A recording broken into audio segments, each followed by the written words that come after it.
falling back into old eating habits is one of the most easiest things you can do. And it's definitely a challenge to keep your diet at bay. Even worse, when you do fall off the diet, your body falls off hard, which means your body gets confused. And so that recognition of any sweets or any soda, it's going to do one of two things, if not both.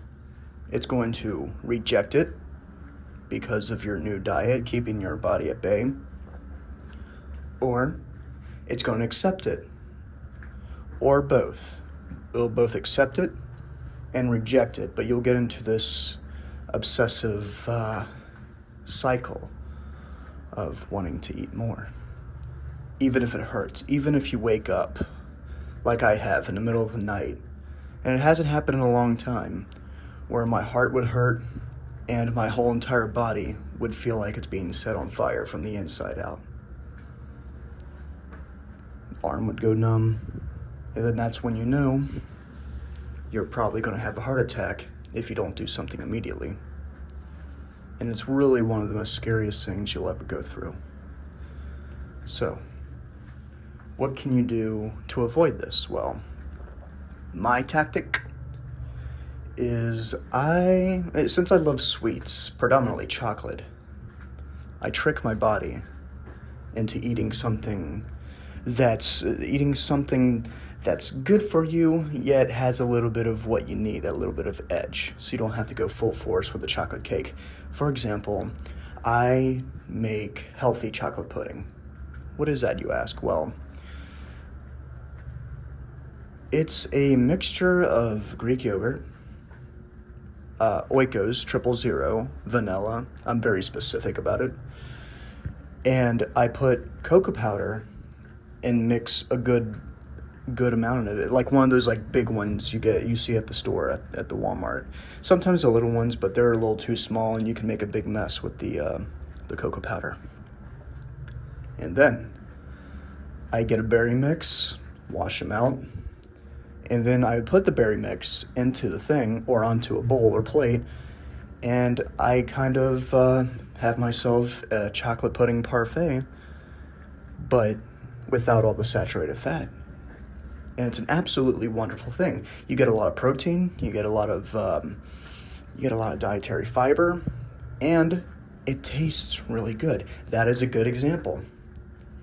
Or if you're a fan of any meats and you feel like you overeat a lot of the time, you can get like a mixture, like a salad or something, or like some sort of anything. And a lot of people wouldn't think like, I don't want to get a salad. Even worse, I don't want to get a salad with no dressing. It's going to be like all like dry and shit. Well, you're going to have to get over it, because it's imperative that you take care of your body as much as possible.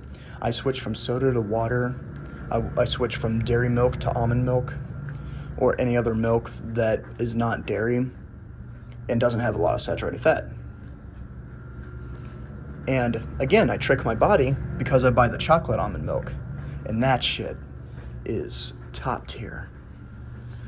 So at the end of the day, if you can find loopholes, because there are loopholes, to trick your body into eating healthier things, whereas on the surface it doesn't look very healthy, then you've already won. You just have to eat a lot less than what you normally do. Calories are a really dangerous thing, and they can pile up. Get rid of the saturated fats for the most part. I try to not go over 10 grams per day. And every once in a while, I'll kind of like do like a cheat day on the diet, and it's fine, it's whatever. But militaristically, I put myself through a lot of mental discipline to get me to where I want to be with my diet, with my health, and not to wake up in the middle of the night grabbing my heart, fearing that I could die at that very moment, or having your temples like feel tightened and letting the anxiety get even worse, which makes them feel worse, and you feel like you're about to have a stroke. I used to take like soda, like all the time, man, 2-liter bottles to bed every single night, like around 3 years ago, because I was thirsty. And to my shock, I would get even thirstier after I drank that 2-liter. So before I go to bed, I drink a lot of pop, which caused a lot of digestional problems, a lot of heart problems, and none of it is really good. So take care of the body the best you can. If you say that you can't, if you say that it's impossible, that is bullshit. Like, you can do anything. You can change a new leaf like immediately. It takes time, but if you take the first step forward, then you will make it. I assure you. You just have to have the right mindset for it, or else you'll fail.